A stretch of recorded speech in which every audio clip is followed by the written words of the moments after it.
Myanmar has sworn in its first elected civilian leader in more than 50 years, ending military rule which began in 1962.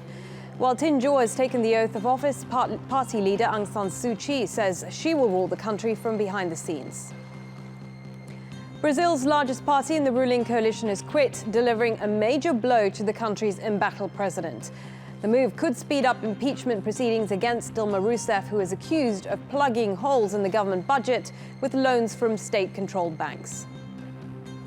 The United Nations Refugee Agency is holding a conference in Geneva to encourage countries to resettle more than 450,000 Syrian refugees by the end of the year.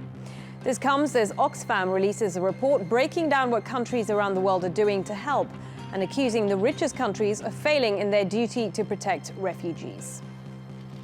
An Egyptian man accused of hijacking a plane traveling from Alexandria to Cairo will be held in custody for 8 days. Saif Eldin Mustafa appeared in court in Cyprus on Wednesday. He's been described as psychologically unstable after he used a fake suicide belt to force a plane to land in Cyprus.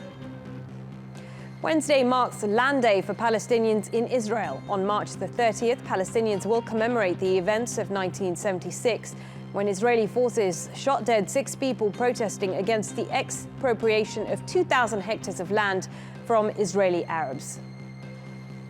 The newly elected president of the Central African Republic is taking office today.